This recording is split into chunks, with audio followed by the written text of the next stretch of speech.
Estoy segura que una de tus principales preocupaciones como mamá es la seguridad de tus hijos, sobre todo cuando se trata de transportarlos de un lugar a otro en una ciudad como la nuestra. Por eso hoy te quiero hablar de Kids on Board, que es una empresa de taxis que transporta exclusivamente a niños, adolescentes y mujeres. Las conductoras están minuciosamente seleccionadas y capacitadas para transportar a tus peques tal como tú lo harías. Y además mantienen comunicación permanente con mamá y papá durante el traslado para darles total tranquilidad. Y como si fuera poco, Kids on Board es una empresa hecha por mujeres para mujeres, lo que quiere decir que las conductoras tienen un trabajo seguro y al mismo tiempo pueden generarse un ingreso.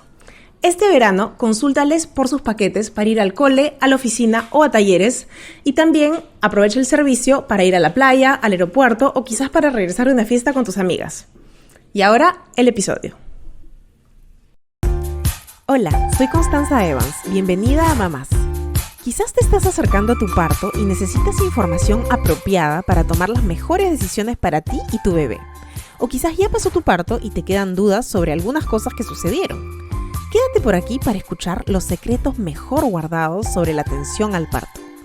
En este episodio conversamos con Antonio Lévano, médico ginecobstetra, que nos ayuda a diferenciar entre mitos y verdades en cuanto al parto. Y todo lo que necesitamos saber para llegar informadas a este gran momento de nuestras vidas.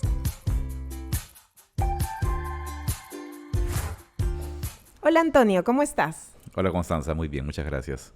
Gracias por estar aquí, Antonio. Sabes que en realidad en este podcast hemos recibido a pocos hombres y eres el primer hombre médico, así que es un día importante para el podcast. Gracias por estar aquí. Y vamos a conversar acerca de muchas preguntas que surgen en cuanto a la atención del parto y también vamos a conversar un poquito sobre tu recorrido como médico. Antes que nada te quisiera pedir que te presentes, por favor, como es costumbre en este espacio, con tu nombre, tu edad, de dónde eres, de quién se compone tu familia y a qué te dedicas. Soy José Antonio Lévano, tengo 59 años, soy médico ginecobstetra, estudié en la Universidad Peruana Cayetano Heredia, a la cual soy hincha y adoro ferremente. Y me hice ginecólogo casi diría de casualidad. Tengo 3 hijos. Yo enviudé hace casi un año. Estuvimos en una relación de prácticamente 20 años. Mis hijos son Valentina, que tiene 27, Aldana 25 y Tadeo, que tiene 17 años. Y como la vida siempre te da una nueva oportunidad, estoy nuevamente en pareja desde hace unos pocos meses y realmente he recuperado la felicidad. Gracias por compartir, Antonio. Quisiera hacerte una pregunta quizás poco convencional también para empezar. ¿Cómo naciste? Bueno, yo nací de parto vaginal. ¿Ya? Mi mamá era enfermera y obstetriz. Ah, tu mamá era personal de salud. Sí, mi papá era, es médico, mi papá todavía vive. Ok. Y según cuenta mi mamá, yo fui el segundo de 4. Se preocupaba mucho en que naciera por parto vaginal porque sabía que era lo mejor. E incluso en algún momento ella me cuenta que mientras estaba en trabajo de parto creo que fue un poco difícil y le ofrecieron alguna intervención y ella dijo, no, yo lo voy a hacer sola, quiero que mi hijo nazca bien. Y así nací. ¿Y tú creciste con esta historia acerca de tu nacimiento? Sí. ¿La conocías creciendo? Mi mamá me lo contó varias veces y para ella era muy satisfactorio haber vivido esa experiencia, ¿no? Bueno, eso me parece súper importante también, ¿no? La historia de cómo nacimos y también cómo nos la cuentan, porque nos acompaña mucho y nos moldea a lo largo de nuestra vida respecto de cómo vemos el parto y el nacimiento. Entonces ya nos estabas contando un poquito de tu deseo de estudiar medicina, cómo nació, cómo te orientaste por ginecología específicamente, o ginecobstetricia. Yo quería ser pediatra y con mis 2 mejores amigos teníamos planeado hacer la especialidad fuera en Estados Unidos. Pero en mi última rotación del internado de medicina, cuando yo tenía, digamos, todo decidido, tuve que hacer la ginecobstetricia, porque, digamos, me tocó. Nosotros en Cayetano elegimos, y para poder elegir las mejores de pediatría, la última me tocó ginecología en el hospital donde me formé, en Cayetano Heredia, y fue una rotación muy intensa, de mucho trabajo. Entonces, entre que roté en pediatría y la última en ginecología, me di cuenta que, porque yo quería ser neonatólogo, me encantaban los recién nacidos, me di cuenta que muchos de los problemas de los recién nacidos pudieron haberse detectado y manejado mejor durante el embarazo y que también que muchos de los problemas ocurrían por el parto. Entonces en ese momento comencé a cambiar mi mirada, ¿no? Como me interesaban los niños, los recién nacidos, creí que podía ayudarlos más previniendo las complicaciones en el embarazo y parto. Y así fue. Claro. Cambié a ginecobstetricia. no me fui a Estados Unidos, me quedé en el Perú.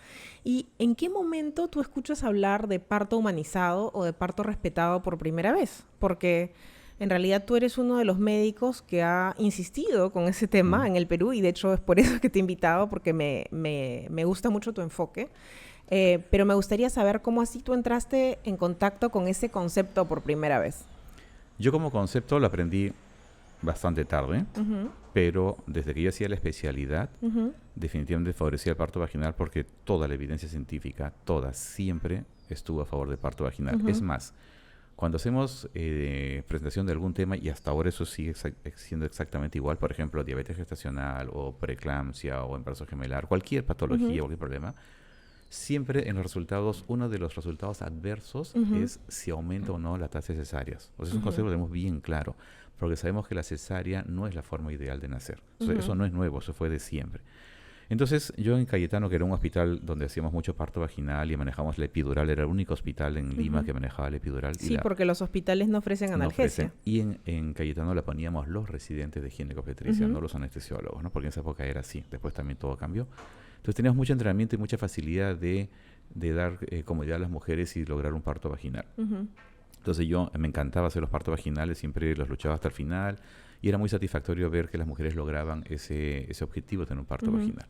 Entonces, ¿qué más hacía yo? Trataba de darles una comodidad emocional, porque en el sistema público es muy impersonalizado, ¿no? Entra una mujer en trabajo de parto, normalmente no entra su pareja, sobre todo en los hospitales, ni ningún familiar. Entran solas. Solas, y son ambientes generalmente también compartidos, no son únicos, y es mucho personal trabajando y es un poco estresante.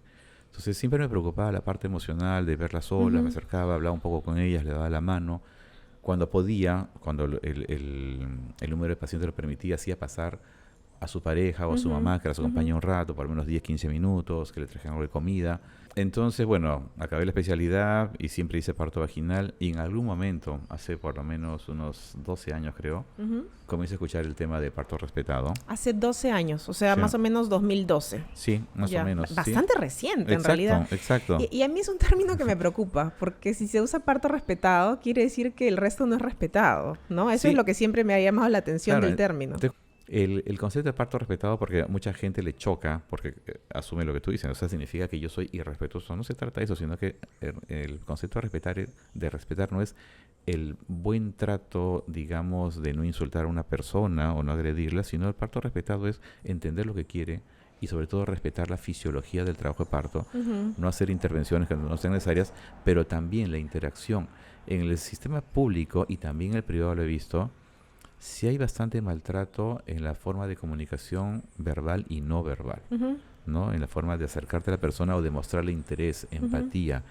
Hay una frase en un libro irlandés muy interesante que lo escribieron los médicos de la maternidad de Dublín, que era la que tenía las mejores tasas de éxito en Europa. Y en su libro una de las frases que ponen es muy interesante: no hay lugar más solitario en el mundo para una mujer que estar en trabajo de parto en una maternidad pública. Cuando yo leí eso me impactó un montón, porque eso claramente implicaba el abandono emocional absoluto de una mujer, y era un momento muy vulnerable en su vida. Entonces, en el sistema público hay mucho abandono físico incluso y emocional, como dices, pero en el sistema privado es donde vemos que reinan las intervenciones innecesarias.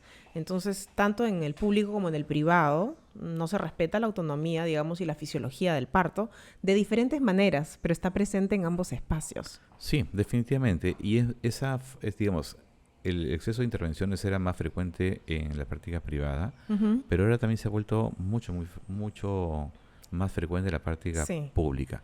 Episiotomías, cesáreas, con criterios de gestión, ¿no? Para desocupar más rápidamente el espacio, tengo entendido. La intervención, cuando yo me entrené, era el estándar. Yo tenía que hacer que las mujeres salgan rápido, que tuvieran partos, y que cuando decidiéramos pasarlas a la sala de parto no se puedan quedar ahí mucho tiempo. Porque si lo tengo una mujer pujando en la sala de parto, si se me queda 1 hora, 2 horas, tengo otras que pueden estar esperando en el ambiente. Entonces, éramos muy intervencionistas, eficientes en el sentido que logramos el parto vaginal, pero muy intervencionistas. Yo trataba que esa intervención incluso sea muy respetuosa, ¿no? Hablaba con los pacientes por qué usábamos un medicamento, le explicaba la progresión, por qué teníamos que hacer el parto rápido, y en general los resultados eran buenos, pero con mucha intervención. Oxitocina, rotura de membranas, hacerlas pujar antes de tiempo. Me parece muy interesante que lo que estás diciendo esté saliendo de tu boca, porque todo lo que tú has mencionado ahorita lo hemos mencionado muchas veces en este espacio desde el punto de vista de quien lo ha vivido y desde el punto de vista de también la activista o la dula, de quien sabe estas cosas. Pero pocas veces se recibe confirmación de esto desde el lado del médico, ¿no? Que efectivamente lo que estamos haciendo es seguir un criterio de eficiencia, de evacuación rápida, de gestión, y que lo hacemos no por motivos clínicos, no, porque muchas veces lo que se le presenta a la paciente es tienes un riesgo y por eso vamos a intervenir, ¿no? O te voy a ayudar con tu dolor y por eso vamos a intervenir. Pero en realidad el criterio que está primando es el de la eficiencia, ¿no? Y poco tiene que ver con la clínica y menos con la fisiología. Te cuento, perdón, ahí. Entonces, tú como médico aprendes eso, ¿no? Y cuando estás en otro ambiente, de repente ya no necesitas eso, pero lo has aprendido de esa manera. Entonces, cuando yo me entreno en Boston, el hospital que llegué tenía, si no me equivoco, 21 habitaciones de LDR, ¿no? La sala de dilatación y de parto. O sea, en una sola habitación dilatabas y tenías el parto. O sea, no había que mover a la paciente a otro lado, por tanto no había un problema de espacio. Y es curioso porque en ese hospital donde me entrené, el jefe de obstetricia había sido en algún momento el doctor Emmanuel Friedman. ¿Ya? El doctor Friedman es el que creó las curvas de trabajo de parto, los famosos partogramas que hemos aprendido durante 40 o 50 años. Él los creó. Y cuando yo estoy allí, me llamaba la atención que no usaban el partograma de Friedman. Y en Cayetano y en todas las partes del Perú era mandatorio. Es más, así llegas a una paciente en expulsivo, ya para el parto, tú tenías que crear un partograma, porque era un requisito de la historia que haya un parto. O sea, tenías que buscar la historia previa, preguntarle a qué hora comenzaron las contracciones, cómo fueron, y más o menos armar un programa porque era básico. Era como que tener tu DNI. Claro. Era un documento que no podía faltar. Claro. Entonces allá en Boston yo veo que no emplean este programa. Y pregunto, ¿por qué no lo emplean? Y dice, porque no lo necesitamos. Porque ahí ya donde comienzo a ver el parto más respetado sin que se utilizara ese término. Las mujeres acá pueden estar tranquilas, que avancen a su velocidad, tienen su cuarto privado cada una, no tenemos la urgencia. Y había mujeres que podían estar en trabajo de parto 36 horas en el hospital con tranquilidad, bueno, en un hospital privado. Y veo una manera de manejar todo diferente. Completamente diferente. La gente muy respetuosa, preocupados, muy empáticos. Ahí el ratio de midwife, que serán como las obstetrices en el Perú, era de 2... matronas. Exacto, era una midwife por cada 2 pacientes. O sea, se dedicaban solamente a 2. Y acá en el Perú teníamos una para las 5 o 6. O sea, no había ninguna posibilidad de una interacción más personalizada. Claro. Todo era, como digo, una máquina de producción. Claro. Entonces, cuando yo veo ese modelo, digo, no, acá hay algo que está diferente, ¿no? Claro. Y que son los donde se creó el partograma, no lo emplean, y era porque permitían entonces más fisiológico. El partograma creo que es una buena herramienta para conocer cómo progresa o cómo es un trabajo de parto. Para aprender.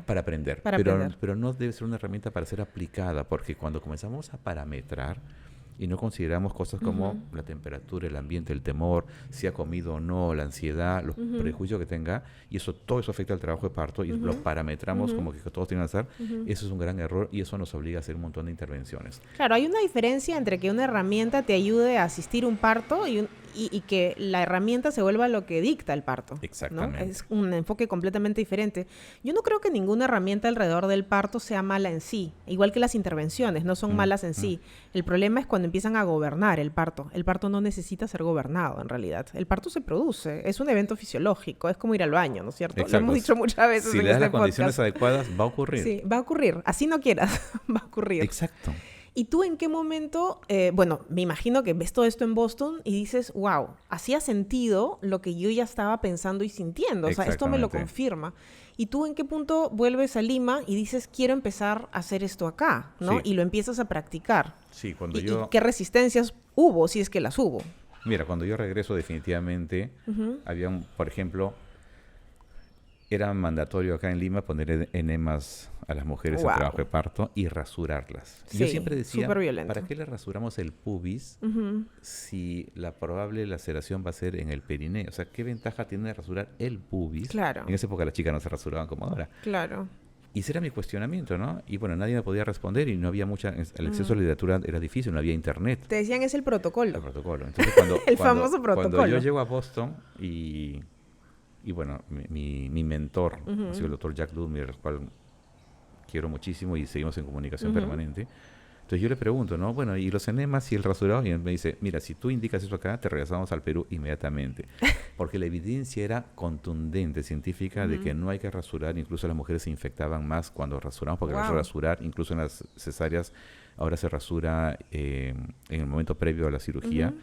Porque sabemos que mientras más tiempo ocurre después de un rasurado, la posibilidad de infección es mayor, porque incluso al rasurar puedes producir pequeñas laceraciones por donde las bacterias van a entrar. Y los enemas era una tontera, o sea, eso nunca se había demostrado que se utilizara. Entonces, el primer cambio que yo hago cuando regreso al Perú es prohíbo, y bueno, regresé muy empoderado, prohíbo enemas y rasurado. ¿Empiezas a trabajar en hospital o en clínica? Yo regresé al hospital. Ah, ok. ¿Regresaste al hospital de la Cayetano? Exacto, yo me fui durante mi entrenamiento y regresé en mi último año de entrenamiento. Y bueno, la posición que tiene en ese momento es jefe de residentes. Yo era la máxima autoridad en ese momento. Y justamente comencé un día sábado, el primer sábado de junio del año 1996. ¿Ya? Yo me acuerdo clarísimo. Hice mi primera guardia después de regresado. Y yo era la máxima autoridad en la guardia. Como en esa época, motivos residentes, teníamos mucha autonomía. Dije, no más rasurados y no más enemas. Ya. Se me atrincheraron las obstetrices. Que cómo es posible que no hacer eso, porque se existía la creencia que era necesario. Le digo, no, eso no se usa. Y como yo sabía que no había nadie con más poder que yo en ese momento, dije, bueno, si consigues a alguien que rebate mi indicación, aceptaré, pero nada. Entonces fue el primer día que dejamos de rasurar y ponerme más en el Perú, te lo aseguro, porque fui el primer hospital. Y me parece interesante lo que dices, que tú me dices, la evidencia lo indicaba, pero en realidad tú lo hiciste porque tenías poder. Y eso me parece muy interesante, porque hay mucha gente que sabe hoy en día lo que la evidencia indica, pero el que no puede instituirlo es por una cuestión de poder, ¿no? No es una cuestión de evidencia, porque en realidad hay mucha evidencia que contradice las prácticas que se emplean hoy en clínicas y en hospitales. Pero el hecho de que no se reemplacen es por una cuestión de poder, no de evidencia, ¿no? De poder y de protocolos. Y de comodidad, porque si tú estás acostumbrado a trabajar de una manera, no te provoca mucho hacer un cambio porque lo has aprendido. Y también es casi un dogma en medicina, ¿no? Si tú has hecho algo siempre de esta manera y te va bien, continúalo. Claro, pero eso sería totalmente válido si a los demás no les afecta. Yo aprendí allá en Boston que el jefe no era la última palabra, porque siempre tenía sus médicos de otras especialidades que eran el mejor en tal área. Entonces él confiaba en lo que alguno de sus médicos le decía. No era la labor del jefe allá era como ser un director de orquesta. Buscar era a las coordinar. Exacto. Pero no era imponerse. No era imponerse, ¿no? Y él se basaba en el conocimiento de los demás. Pero sí, lo que tenía es muy buen juicio para adoptar y aplicar el conocimiento que sus mejores médicos vertían, ¿no? Y eso es bien importante. Acá no, acá el jefe lo dice y se hace así. Claro. Entonces, yo esta es mi sala de parto, este es mi parto, yo soy el jefe, la paciente no va a hacer lo que ella quiera. ¿Y en qué momento tú empezaste a tener o sea, no sé si pasaste a clínica en algún punto o de frente te fuiste a tu práctica privada? Yo siempre hice práctica privada. Ya.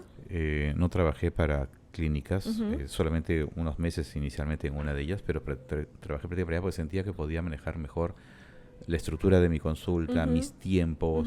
¿Preferiste la práctica privada? Sí, no, lamentablemente, bueno, hay dos cosas que son importantes. Desde que la medicina en todo el mundo comienza a ser más empresarial, donde hay grandes grupos que manejan los hospitales. Corporativa, exactamente. Medicina corporativa. La medicina se comienza a destruir, la relación médico-paciente se comienza a perder. El médico que podía quedarse conversando contigo 40, 50 minutos y entendiendo todo lo que necesitabas, y tenemos un concepto antiquísimo, ¿no? De Hipócrates. Si no puedes curar, por lo menos aliviar, porque tú puedes conversar con una persona y no darle ningún medicamento, pero se va más tranquila porque entiende lo que le ocurre y lo acepta, o porque le puedes dar un medicamento sencillo que le va a aliviar el síntoma. O sea, esa parte de la medicina es bonita, poder hablar con los pacientes y entender. Es un poquito más holística, más humana. Exacto, pero los sistemas de salud, en la medida que son corporativos, como tú dijiste, comienzan a poner los médicos un montón de reglas, tiempos. En Lima hay clínicas donde tú por paciente puedes solamente destinarle 12 o 15 minutos, porque así está el sistema. En 12 o 15 minutos apenas te pregunté tu nombre, a qué te dedicas, y tengo que comenzar a saltarme un montón de procesos en la atención médica. Si de por sí la medicalización del parto presenta ciertos inconvenientes para la fisiología del parto, la corporatización presenta más inconvenientes. Es decir, le añade un corset adicional a lo que ya está siendo un poco difícil, ¿no? No, y lo otro es que lo que pagan los seguros a los médicos es, a mi parecer, vergonzoso, ¿no? Entonces, claro, el médico tiene que hacer muchas atenciones en una hora para que tenga un ingreso decente. Entonces, se vuelve una máquina. Claro. Y se va despersonalizando En cambio, la medicina privada te permite, como te digo, hacer una consulta mucho más tranquila, conversar, explicar, y además los pacientes tienen acceso a sus médicos de una manera más continua, ¿no? Claro. No es que, como soy en la clínica, mi siguiente turno disponible la siguiente semana y hasta entonces tú no sabes nada de mí. En cambio, la medicina privada es diferente, ¿no? Claro, la medicina privada es diferente. Entonces tú decidiste tener tu propia práctica. ¿En qué momento llega tu hijo? ¿Cómo el nacimiento de tu hijo cambió tu práctica o quizás no la cambió? No lo sé, pero cuéntame un poquito de esto. Sí, a ver, como te dije, estuve casado, tuvimos 3 hijos. Las 2 primeras hijas fueron del primer matrimonio de mi esposa, o sea, yo no vi los partos, pero también nacieron por vía vaginal. Y ya cuando mi esposa se embaraza conmigo, tuvimos a nuestro chiquitín que nació el día del terremoto de Pisco. ¿Del 2007? De 2007, el 15 de agosto. Nació 3 horas antes, menos mal. Ah, wow, ok. Pero sí, yo atendí el parto de ella. Hay un concepto, incluso el colegio médico a veces cuestiona que los médicos atendemos a nuestros familiares, pero en realidad es un tema que debería quedar más a criterio de cada persona y nuevamente la autonomía del paciente de decidir quién quiere que sea tu médico, ¿no? Entonces además, mi esposa que se el sentía parto muy... no es una patología. No es una patología, ¿no? y ella se sentía muy confiada en que yo la atendiese, ¿no? Entonces, sí, fue una experiencia muy bonita. No fue el parto que yo haría ahora. ¿Ya? Definitivamente. ¿Cómo así? Porque has evolucionado definitivamente, en ese sentido. No, definitivamente, ¿no? Fue un parto con un poco más de intervención, en la posición clásica de que tú estás dilatando en un lado y te vas a la sala de partos a la otra, y más horizontal, ¿no? Haciendo pujar más que el espontáneo. O sea, fue otra experiencia, ¿no? Si yo podría ser diferente ahora, la haría caminar y que caminando quiera pujar cuando quiera y que nazca. Yo en los partos me puedo tirar al piso, lo que tú dices, ¿no? La columna. Me puedo agachar. Tengo pacientes que sus partos lo tienen paradas, arrolladas, echadas en la cama, en cuclillas, en la posición que quieran. Yo le digo siempre, tú haz lo que tu cuerpo te pide. Exacto. ¿No? Y yo me voy a acomodar. Tú no te preocupes, yo me acomodo, ¿no? A veces el personal se sorprende de cómo me ha tenido el parto, ¿no? Porque es buscar a la mujer la comodidad. Y sí, cuando ellas sienten que no le funcionan, me piden, ¿no? ¿Qué más haga Antonio? Y digo, no, por esa posición, por la otra. Pero al final la idea es que ellas elijan. Claro, entonces, o sea, tampoco es que no hay apoyo. Si en algún punto siente que no está funcionando, te pide tu apoyo y tú intervienes por pedido de ella. Exacto. Que es muy diferente que intervenir antes de que suceda cualquier cosa. Sí, entonces el nacimiento de mi hijo fue más estándar, ¿no? Tengo una foto que es la que más me gusta, donde yo estoy con mi hijo en los brazos y lo estoy mirando. Que me la tomó el obstetriz en ese momento. Y de ahí hizo contacto precoz con mi esposa, pero el protocolo era contacto precoz de 5 o 10 minutos y se llevaban al niño. Claro. No era lo que hacemos ahora. Claro. Y un bebé podía estar lejos de su mamá 2, 3, 5 horas, porque incluso lo que definía si estaba o no era si estabas en hora de cambio de personal, que eso es crítico. Algo tan elemental puede tener un impacto tan grande en que la mamá no esté con su bebé. Claro. Porque simplemente cambiaron el personal y todos tienen que hacer el reporte y se mueran más y entonces el bebé no está. Por suerte... Nuevamente estamos hablando acá de cosas que no tienen nada que ver con ni la clínica ni con la fisiología, sino con la gestión, ¿no? Del espacio de salud. Lo que yo hacía, como yo sí entendía que el contacto era importante, como te digo, en esta clínica nació un bebé y a veces yo tenía que negociar con el pediatra que dejara al bebé con la mamá y me decía, bajo tu responsabilidad. Entonces, la famosa frase. ¿Qué hacía yo? Como tenía tiempo, me quedaba. Claro. Las 2 horas al costado en el escritorio, simplemente como un garante de que no le pasara nada. Eso es increíble. Bebé, ¿no? Eso es increíble cómo nos presentan siempre cualquier acto que es de lo más natural como un acto de riesgo que nosotros debemos llevar a cabo bajo nuestra responsabilidad, ¿no? ¿Quieres dar parto vaginal? Bajo tu responsabilidad. ¿Quieres estar con tu bebé? Bajo tu responsabilidad. Exactamente. Como si fuera un riesgo, cuando en realidad así es como ha vivido la humanidad millones de años, ¿no? Entonces, poco a poco, los pediatras también fueron aprendiendo que sí, el bebé se puede con su mamá. Sí, ha habido un considero cambio. que sí costó mucho trabajo de mi lado, porque tenía como objetivo invertir horas de quedarme en el posparto. Claro. Pero valió la pena. Entonces comenzaron a ver que funcionaba. Y poco a poco fue cambiando. Porque la lactancia además era mucho mejor así, obviamente. Exactamente. Cuando yo me entrenaba en Cayetano, y no sé si eso se trasladó a la práctica privada, pero cuando era interno de medicina y residente, los bebés se iban a neonatología hasta que orinaran y defecaran. Ya. Recién cuando hubieran orinado y defecado podían pasar con su mamá.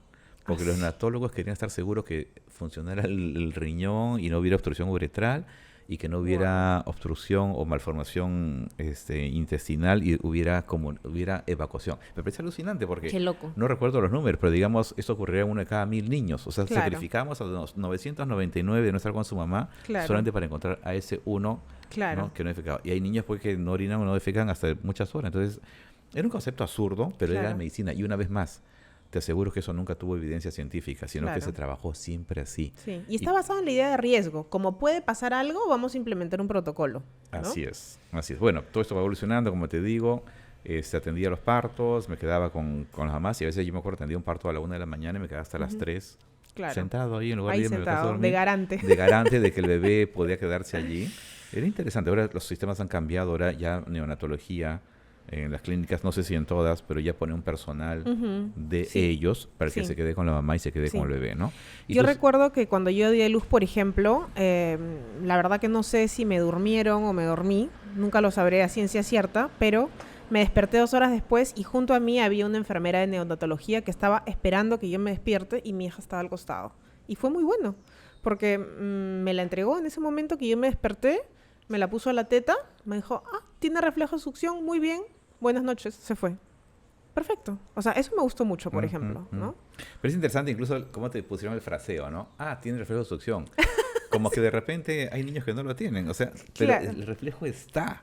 Bueno, interesante lo que me dices. Simplemente hay que darle la oportunidad y el tiempo. El reflejo puede aparecer a los 2 minutos, a los 5, a los 30. Entonces, la única pero manera, va a estar. O sea, si no está, va a estar. De todas maneras. ¿No? Entonces, es interesante cómo miramos, ¿no? Claro. Entonces, este niño sí pasa, puede estar contigo, Totalmente de acuerdo contigo. Es verdad, nunca me he dado cuenta. Lo que pasa es que he escuchado tantas historias de terror de gente que vienen y le meten la mano y el biberón y la fórmula, que esa poca intervención me pareció buena, pero lo que tú me dices es muy cierto también, ¿no? O sea, ¿qué me estás diciendo? No, y todo, bueno, tengo, como dije, 59 años y acabé la especialidad. Bueno, yo voy a considerar desde el año 94, comencé, es más, desde el año 91, 92 estuve en el internado. Todo ha cambiado. Antes, como digo, los bebés no estaban con las mamás. Habían visitadoras médicas, bueno, visitadoras no se puede decir médicas, pero gente de las marcas de las leches maternizadas. Increíble. Que entraban a los hospitales y a todas las mamás le regalaban la lata y un baberito y una cosita, o sea, enganchándolos, y eso estaba permitido. Claro. Hasta que comienza esta normatividad universal de los hospitales amigos de la lactancia, la madre y el niño, y una de las cosas era que no podías tener un claro. Entonces, yo me acuerdo cuando simplemente se prohibió, me pareció alucinante, ¿no? O sea, y cuando lo miras para atrás, ¿cómo permitíamos que haya alguien que le regale una lata de leche maternizada a las mujeres apenas nacía su bebé? Pero me parece genial ese ejemplo de que la normativa puede generar un cambio, ¿no? Porque el problema es que en el Perú también muchas veces la ley y la normativa está de adorno. Pero también en otros casos como este vemos que sí tiene un impacto. Entonces, qué importante también que vayamos a tener una mejor normativa acerca del parto también, ¿no? Porque hoy en día existen algunas normas técnicas, pero no tenemos aún una ley relacionada al parto, una ley completa, ¿no? Que creo que es muy importante para empezar a generar algunos cambios. Sí, yo creo que la normativa que existe en el Perú es buena, lo conozco bastante bien. Sí. He apoyado al Ministerio de Salud, he colaborado con ellos muchas veces. Es buena, sí es falta implementarla y sé que están trabajando en algo nuevo, pero el gran problema es que esa normativa se queda ahí en el escritorio.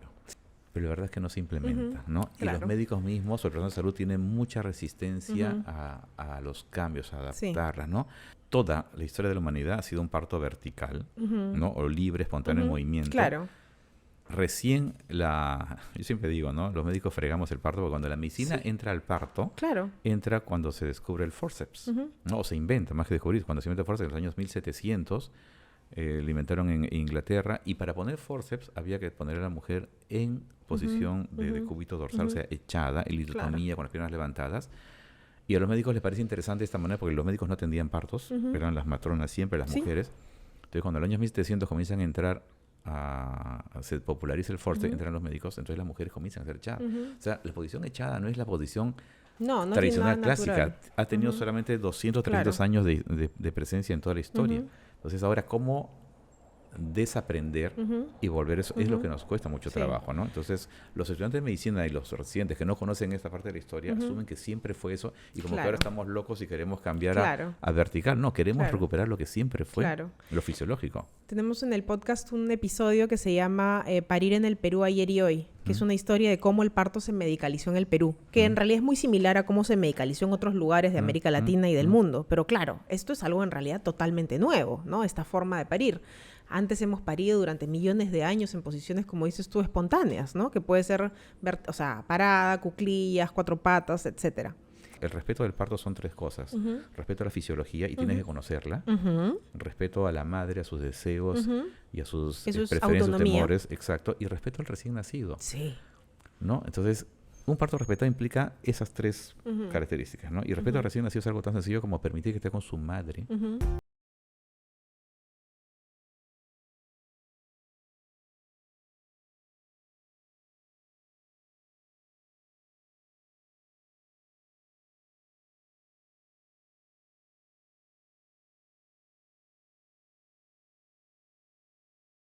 Hacer algunas preguntas. Creo que una pregunta muy importante.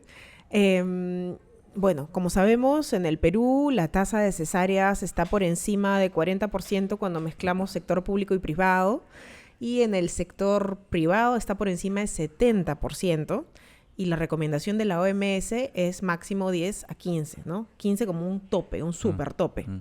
Entonces, esa brecha enorme quiere decir que hay muchas cesáreas que son innecesarias. Ahora, la mayor parte de veces cuando los médicos llevan a cabo cesáreas no le dicen a las mujeres te voy a imponer la cesárea, sino que le dan una razón para esa cesárea. Ahora, esas razones no siempre son las adecuadas, ¿no? Hay muchas mujeres que aceptan cesáreas por una razón que en realidad no debería, o sea, no es razón. Entonces yo te quería preguntar, ¿cuáles son las verdaderas causales de una cesárea? ¿Qué justifica una cesárea realmente? Para que nuestras oyentes lo puedan saber, porque la mayoría de nuestros oyentes han sido cesareadas y quisiera que ellas puedan identificar cuáles son causales y cuáles no lo son. Perfecto. Hay varias cosas para responderte ahí. Número 1, se han estudiado partogramas de los años 58 del Dr. Friedman y los de ahora. Perdón, no ahora, del año 2010, ¿no? O sea, 50 años después. Y se ha demostrado que la velocidad de progresión del trabajo de parto no es la misma en los años 2010 que 1958. ¿Ah, sí? Sí.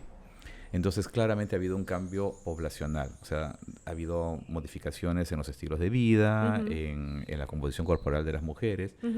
Y ya el trabajo de parto no progresa a la misma velocidad. Y por tanto, eso es un buen punto. No podemos seguir aplicando las reglas anteriores de cuándo decir que es disfuncional. Debemos ser un poco más flexibles. ¿Y antes era más rápido o era más lento? Era más rápido. Era más rápido. O sea, antes era más rápido y ahora se ha vuelto más lento. Sí, entonces tratando de buscar explicaciones por qué es más lento es porque tienes muchas más variables que van a interferir con el proceso fisiológico. Las mujeres tienen más conocimiento, tienen más expectativas, se frustran mucho más rápido.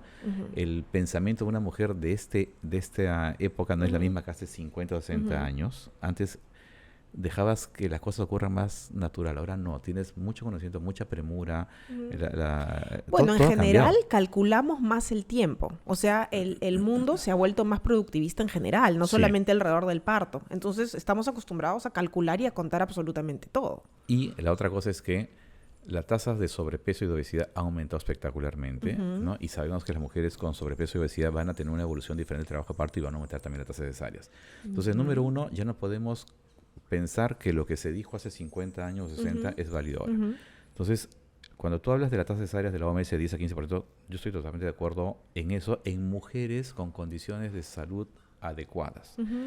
En el Perú, ya 50% de las mujeres tienen sobrepeso o obesidad. Entonces, ya tú no puedes pretender que una mujer con sobrepeso o obesidad tenga la misma tasa de parto vaginal que cesárea. Eso está demostrado en todo el mundo.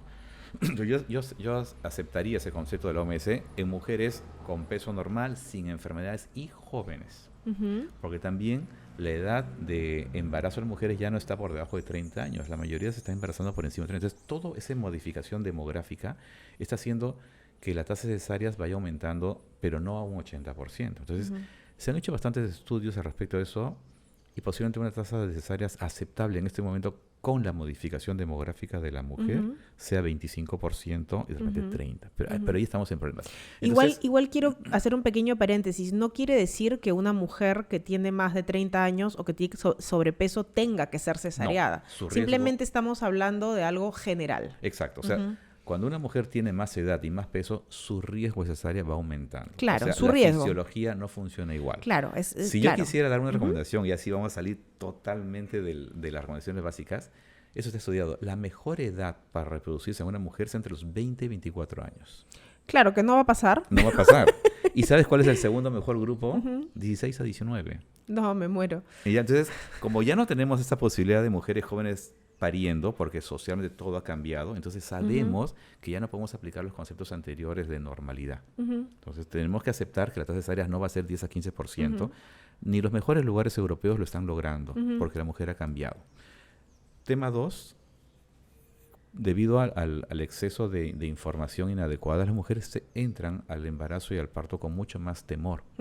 Y ese temor hace que la fisiología no funcione de manera adecuada.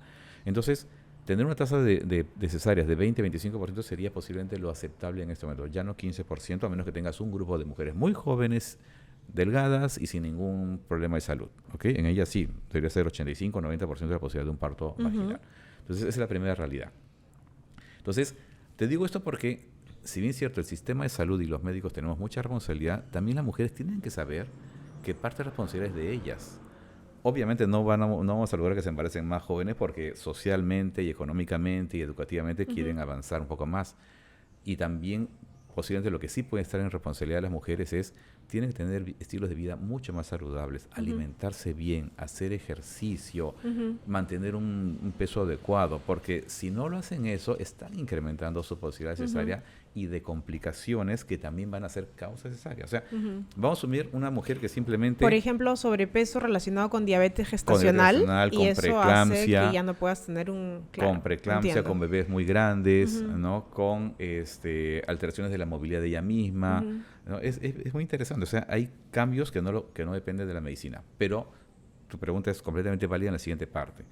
Ok, ¿y por qué tenemos 80% de cesáreas, 90%? Porque lo que más se escucha es, tu bebé es grande, pero sin especificación de cuán grande. Hay una clínica donde la cesárea ha sido 100% y están desesperados y les han llamado la atención porque, o sea, no hay sí, 100%. Sí, ¿no? En algún momento. O sea, te dicen que el cordón que está alrededor del cuello, te dicen que la pelvis y te dicen que el bebé es grande, pero sin decir que es macrosómico. Entonces, todas esas cosas, por ejemplo. Mira, yo he revisado un poco la información y hay mucho que responderte al respecto. En el Perú ocurre que las personas que tienen mayor acceso económico tienen la mayor tasa de cesáreas. Eso va en contra del conocimiento. O sea, ser pobre más bien y desnutrido o sin atención médica es aumentar la tasa de cesárea. En el Perú no. Pero es por quintiles, claramente el quintil más rico del Perú tiene la tasa de cesáreas más alta. El quintil más pobre, lamentablemente de 2010 al 2000, desde 2000 al 2010, y no he revisado después de eso, pero aumentó de 10 ya a 17%. O sea, estamos por encima de la recomendación de la OMS en ese grupo, que era, digamos, el que nos salvaba. Pero cuando comienzo a revisar prematuridad, eso sí me llamó la atención. Ya yo sabía que la gente que tiene más dinero en cualquier país latinoamericano tiene más cesárea. ¿Ok? Que no ocurre eso en Europa ni en Estados Unidos. Pero cuando comienzo a revisar prematuridad, cualquier estudiante de medicina, cualquier ginecólogo sabe que un factor de riesgo para prematuridad es ser pobre, no tener acceso a servicios de salud y una mala alimentación. Bueno, en el Perú, el quintil que tiene más prematuridad es la gente que tiene más dinero, que tiene mayor acceso al sistema de salud. Y me pareció alucinante. Lo extraño es, y ahí vamos a avanzar con otra pregunta que me vas a hacer. Lo que pasa es que como la mayoría de estas personas van a cesárea, de alguna manera el médico, el propio paciente, ya se aburrió del embarazo, no quiere exponerse al trabajo de parto y nacen de manera muy temprana, de manera electiva. No es que se complican los embarazos, sino que la cesárea está amarrada a decidir cuándo van a nacer el bebé. O sea, ¿son cesáreas que están realizadas antes de las 38 semanas? Antes de las 37 incluso. Wow. ¿No? Por eso tenemos una tasa de prematuridad tan alta, ¿no? Entonces, se hacen bajo el argumento que es muy grande tu bebé, pues lo haces antes de tiempo, de que tienes el cordón umbilical alrededor del cuello y después es peligroso, lo haces antes de tiempo. Entonces, tener casi 30%, según ENDES, para el año 2010, de niños prematuros, no necesariamente muy prematuros, pero entre no es prematuridad extrema, pero estamos hablando de prematuros de 37. 30% cuando el nivel digamos, poblacionales entre 10 y 12%, o sea, tener el triple de prematuridad es únicamente porque se interviene antes de tiempo. Eso es algo que las mujeres tienen que saber. Ok, sí. Regresando también al tema de parto respetado. Parto respetado es respetar las decisiones y los deseos y los temores de las mujeres y la fisiología y todo. Y hay muchas mujeres que le tienen pánico a la opción de un parto vaginal. Y eso es un hecho, y tampoco no puedes obligar a la que tenga un parto vaginal. Esto es una cosa que hemos conversado varias veces en este espacio. Hay un intervencionismo del parto que se da desde los médicos y hay un intervencionismo del parto que se da desde las pacientes. Y muchas veces es desde las dos partes. Yo personalmente estoy a favor de que siempre sea la mujer quien decide cómo va a suceder su parto. O sea, si tú le tienes pánico al parto vaginal, yo no pienso que te tengan que obligar a tener un parto vaginal, porque eso sería violencia obstétrica. Sin embargo, creo que hay una responsabilidad no solo de las mujeres en informarse, sino desde el sistema de salud en informar a las mujeres sobre la fisiología del parto, para que los estragos que ha causado Hollywood con esas películas de que la mujer grita y la llevan en la camilla y todo es una emergencia, que eso tiene que bajar, ¿no? O sea, la mujer yo creo que sí tiene una responsabilidad de informarse, pero no creo que sea una responsabilidad individual. Creo que el sistema también debe informar a la mujer sobre qué es un parto fisiológico para que ella desde esa información quizás pueda tomar mejores decisiones, ¿no? Sí, no solamente eso, o sea, para que no le tenga miedo al parto, sino, y eso es parte del sistema de salud, o sea, nosotros tenemos la obligación de informar. Si tú quieres una cesárea, y es lo que yo hago, te informo los verdaderos riesgos y consecuencias a largo plazo de ir a una cesárea. Sí. ¿No? Y sobre todo, cuando alguna paciente me pide una cesárea o yo veo que tiene una indicación de cesárea, mi negociación inicial es por encima de la semana 39. Ajá. ¿Ok? O sea, pase lo que pase, por encima de la semana 39. Excepcionalmente puede ser antes. Y si el trabajo de parto comienza antes de la semana 39, perfecto. Hacemos la cesárea cuando inició el trabajo de parto. Claro, esperar. O sea, si la paciente está empecinada con que quiere cesárea, esperar que al menos inicie de forma espontánea el parto. Exacto. Entonces, como te digo, cesárea no antes de la semana 39 y eso es básico. Con eso no vas a tener prematuridad. Pero si además de eso, lo que tú mencionas, tú quieres cesárea, pero me aceptas la idea de que esperemos que inicie el trabajo de parto y de repente comienza la semana 40, maravilloso, hacemos la cesárea. ¿No? Pero es algo que las mujeres tienen que saber.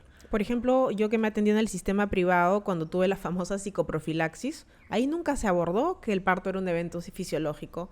No se abordó cómo funciona un parto, no se abordó que la pelvis es móvil, no se abordó que el cráneo del bebé es móvil. Si yo hubiera sabido todas esas cosas, probablemente hubiera tenido mucho menos aprensión respecto a un parto vaginal, que yo igual lo quería, pero lo quería estando aterrorizada. Y yo creo que todas esas cosas sí están al alcance de lo que puede explicar una clínica en su psicoprofilaxis o un hospital, porque al final la mayor parte de mujeres llevan psicoprofilaxis, pero el contenido de la psicoprofilaxis no es sobre el parto como evento fisiológico. Hablando de cesáreas, ya que estábamos conversando de eso, hay nuevas formas de realizar cesáreas en las que las mujeres pueden ser más activas durante el trabajo de cesárea. ¿Me puedes contar un poquito, no sé si estas nuevas técnicas o formas de implicar a la mujer? Sí. A ver, en el año 2008 se publicó un artículo científico que se llamó Cesárea Natural, ¿no? Una aproximación creo que era centrada en la mujer o en la familia. La publicó un grupo de médicos ingleses y era básicamente como un reporte de casos de cesáreas en las cuales ellos hacían cambios. Y los cambios incluían que la mujer pudiese ver el nacimiento de su bebé. Entonces, en lugar de poner ese campo estéril, ponían algo transparente. Okay. 2, que hubiese contacto precoz del bebé. O sea, apenas nacía sin clampar el cordón umbilical, poner en el pecho de la mujer. Y 3, pues que el bebé se quedase durante la cesárea y la recuperación con la mamá. ¿No? O sea, que pudiese iniciar la lactancia materna. Y fue bien interesante, yo lo leí en el año 2010 o 2009, si no me equivoco. Y está publicado ya en internet. Y había un montón de críticas de los médicos norteamericanos de decir que qué de natural tiene tu cesárea, si igual estás haciendo un corte, todo es exactamente. O sea, no entendieron la implicancia de esos cambios tan sencillos de que la mujer podría participar y que el bebé hiciera contacto precoz. Y una posibilidad también como de pujar. Yo he escuchado de cesáreas en las que la mujer puja. ¿Qué es eso? ¿De qué estamos hablando? No lo sé. Te termino de contar esto de acá. Entonces, finalmente fueron las propias mujeres que comenzaron a comentar, ¿no? Qué lindo, la mujer norteamericana, qué linda cesárea, ¿por qué en mi país no se hace eso? Bueno, 2024, la mayoría de los hospitales universitarios en Estados Unidos y clínicas hacen partos o cesáreas de tipo natural. Se le cambió el nombre, centrada en la familia, cesárea respetada. Pero creo que nosotros acá en el Perú hemos avanzado mucho más.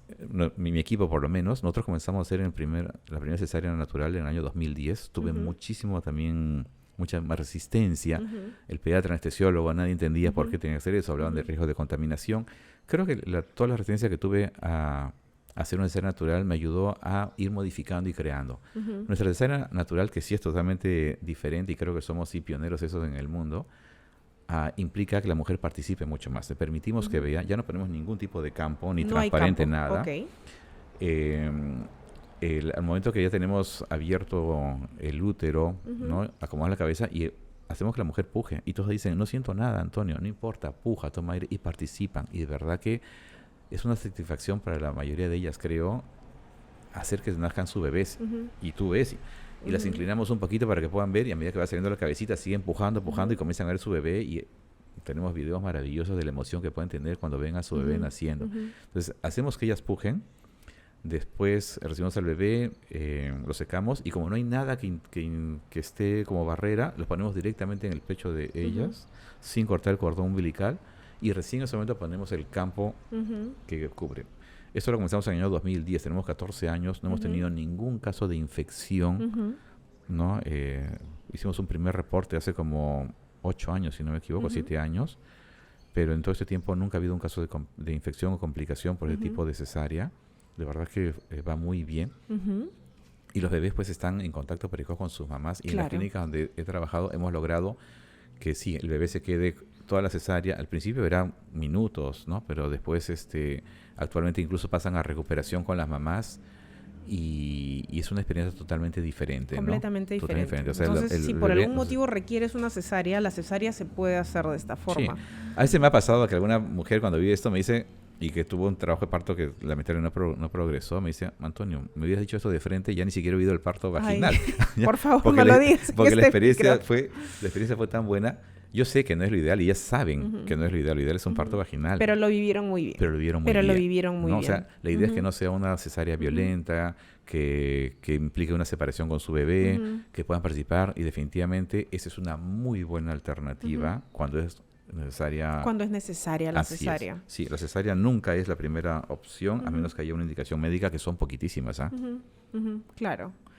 Y hoy en día también hay mucho más inducciones, ¿no es cierto? No solamente, creo que antes te cesareaban y la cantidad de cesáreas que había se volvió media escandalosa. Entonces ahora han decidido intervenir el parto, pero de otra forma, ¿no? Las inducciones. ¿Por qué hay más inducciones hoy?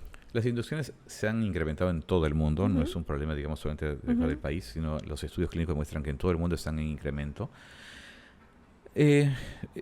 A ver, es el mismo tema, ¿no? Está medicalizado. Entonces los médicos también tenemos propios temores, ¿no? Y tenemos, sobre todo en otros países, los temores a la demanda. Y sabemos que cuando un embarazo avanza más, puede ser que ocurra una complicación. Entonces hubo un estudio... ¿Cómo así? O sea, si un embarazo llega a las 40 semanas, es más probable que tenga una complicación. 40, 41, 42. O sea, nosotros sabemos que va a haber un envejecimiento de la placenta, que puede haber una disminución del líquido amniótico, que como dice el trabajo de parto, ya tengamos un embarazo que está complicado con líquido meconial o algo. Eso es válido, porque eso es lo que ocurre en un porcentaje pequeño, pero eso es válido, y todo va a depender de cómo haces el control prenatal, ¿no? Si tú puedes evaluar y prever este tipo de escenarios con controles más seguidos, porque la recomendación médica de hace muchos años es si un embarazo va a pasar de la semana 40, entonces tienes que ver el líquido amniótico por ecografía de todas maneras. No puedes dejar que simplemente venga en trabajo de parto de la semana 41, 40 y media, y solamente hayas escuchado latidos y medido la altura uterina. O sea, tienes que estar seguro que esa placenta todavía está funcional y que hay buena cantidad de líquido. Ok, entonces lo que estamos diciendo es que a medida que el embarazo va llegando a la semana 40, 41, 42... no es que sea peligroso en sí, sino que aumentan un poco tus riesgos. Exactamente. Y hay formas de monitorear eso. Exactamente. Para que, digamos, estés del lado seguro. Pero no quiere decir que porque estás en la 39 o 40 te tienen que cesarear. No. Sí. Entonces, este tipo de monitoreo, de evaluación, te permite decidir una inducción adecuada en el momento correcto. ¿Okay? Pero sin embargo, ¿qué ha pasado? También salió un estudio clínico hace unos años donde se recomendaba que el mejor momento para nacer entre la semana 39 y 40. Entonces, basado en eso, en muchos lugares comenzaron a inducir a la semana 39. O sea, ya no esperar que inicie el trabajo de parto espontáneo, cuando normalmente puede llegar a la semana 41 o 42, pero como te digo, bajo este monitoreo, ¿no? Pero eso es un poco loco, ¿no? O sea, porque que lo que un estaba... estudio determine cuál es la mejor semana Lo que pasa para es que nacer. como digo, los médicos tenemos muchos sesgos y temores. Entonces, si ya tienes un estudio clínico, ¿no? Publicado, donde dice que el mejor momento para nacer es entre semana 39 y 40, y tú permites que un embarazo llegue a la semana más de la 40 y ocurre una complicación, Tienes miedo de que te demanden. exactamente, usted tienes la herramienta legal para que te demanden. O sea, Claro. y lo que pasa es que estos estudios evalúan solamente resultados inmediatos, pero no evalúan los resultados a largo plazo de estos niños que fueron obligados a nacer a la semana 39, ni implicancia en las mujeres emocionales que pasó después de 6 meses, 1 año o 2 años. O sea, la intervención siempre va a traer algún tipo de impacto, generalmente emocional, en uno u otro de los dos actores, en el bebé o en la mamá o en los dos, ¿no? Y es algo que no se ha estudiado y posiblemente... Entonces, ese estudio existe, pero digamos también tiene un sesgo, y ha sido, que es un estudio con efectos a muy corto plazo. Y en muchos congresos se ha utilizado este estudio como base para discusiones y claramente se ha cuestionado que ese estudio no es válido, o sea, no tiene por ser válido, es válido bajo ese escenario, esa realidad, pero no puede ser generalizado a todas las mujeres. Claro. Entonces, y se ha usado además, o sea, y lo usan como con el riesgo de ser demandados. Ya, pero digamos, eso es en una realidad un poco más académica. ¿Qué ocurre en otros lugares? Lo que tú dices, el exceso de inducciones.